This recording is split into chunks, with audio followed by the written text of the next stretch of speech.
Well, hello, guys. Thank you for joining me today with Stories with Miss Debbie. We are back with Hank the Cowdog and Monkey Business. Hank and Drover just found a big red box that fell off the truck, and we're going to find out what's in that box. Well, at least I hope we are. So here we go with Chapter 3. We capture the box. Your ordinary dogs have no procedures or responses for mysterious red box situations. I mean, to them, a box is just a box, and they don't know what to do with it.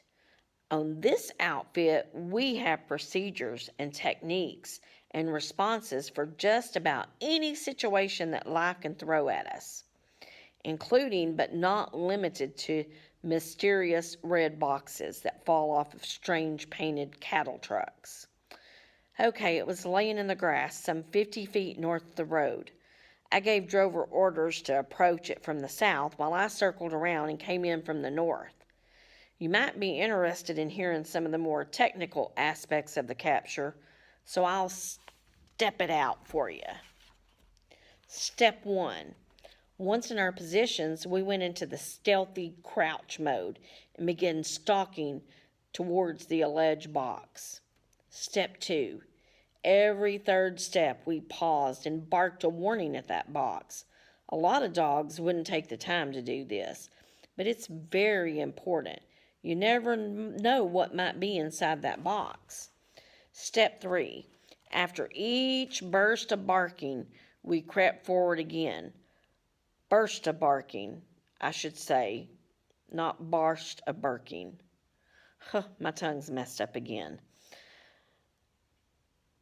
With our auditory equipment poised to pick up any signals it might be transmitting from that box. Step 4. At a distance of 10 feet from the target, I gave the signal to attack and capture. We rushed forward from our respective positions, lifted our respective hind legs, and marked the box from our respective sides. Step 5. Once marked, the box had to become our possession, a trophy of war. But notice that we had done it all legal and proper, so there could be no argument about the change in ownership. We had by George marked it, and it was by George ours.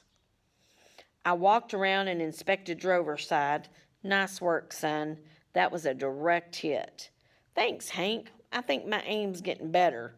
I used to miss every once in a while. Yes, and I remember a few occasions when you got so excited you couldn't fire. Yeah, and I'd shoot myself in the leg about half the time.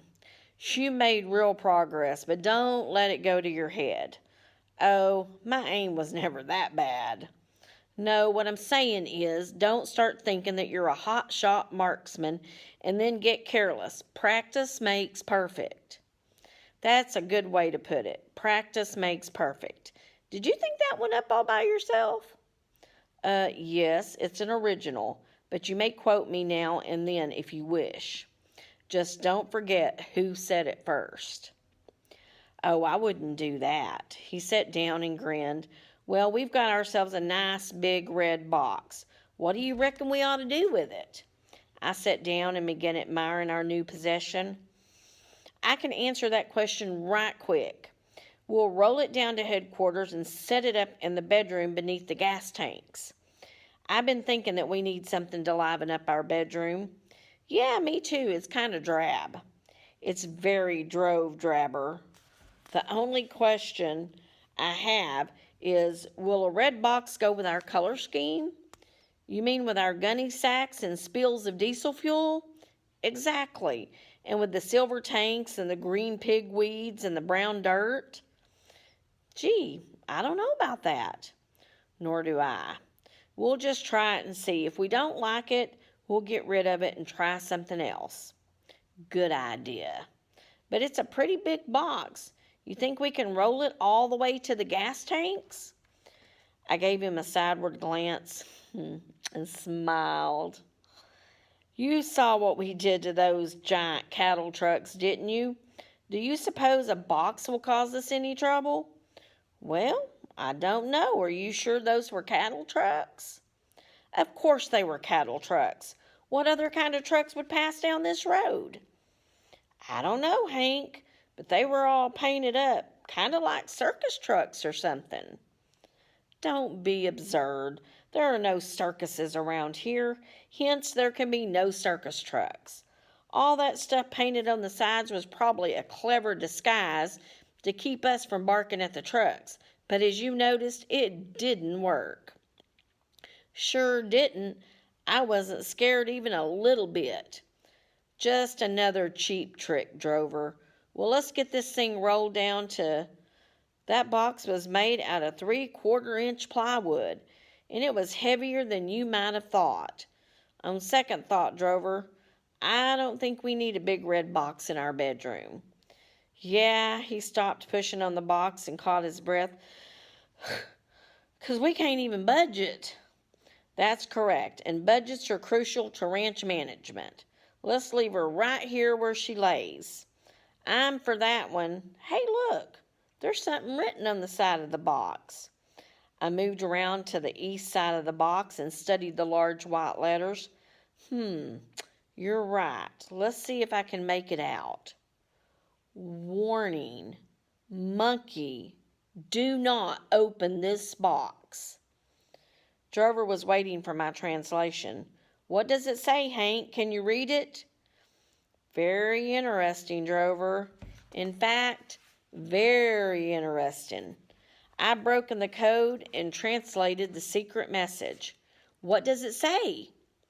Give me a second to work it all out. I began pacing back and forth in front of the box, my mind moving outward into the realm of the deepest concentration. All right, I think I've got it. Drover, there's something inside this box that monkeys are not allowed to see. No fooling? That's correct. What tipped me off was the first line, which contains a warning to all monkeys.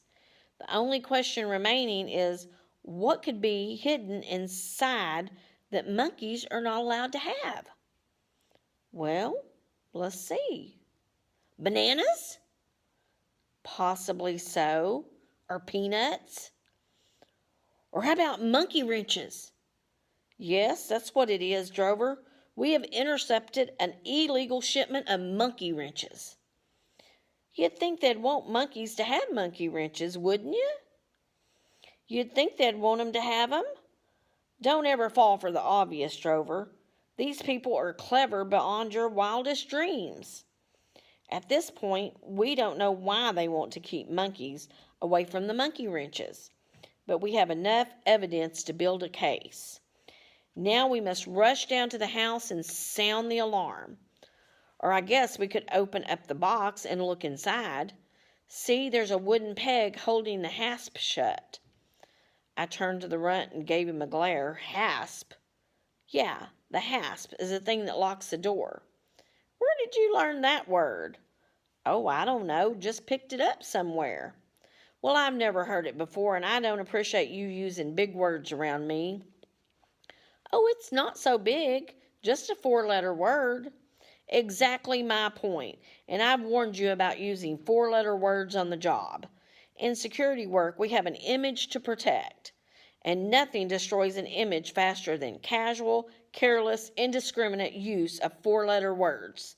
Am I making myself clear? Yeah? There's another 4-letter word. Watch your step, Drover, before I have to take corrective measures. Okay. That's my last word on 4-letter words. Good. Now, to the house. I think Sally Mae will want to know that we've discovered an illegal shipment of monkey wrenches in the horse pasture. Come on, let's fly. And with that, we made a dash back to headquarters to alert the house. So, do y'all really think it's got monkey wrenches in it? I'm not so sure about that. I think it might be something else, but I don't know. You'll have to come back tomorrow to find out what's in it. So, I will see you then with Chapter 4.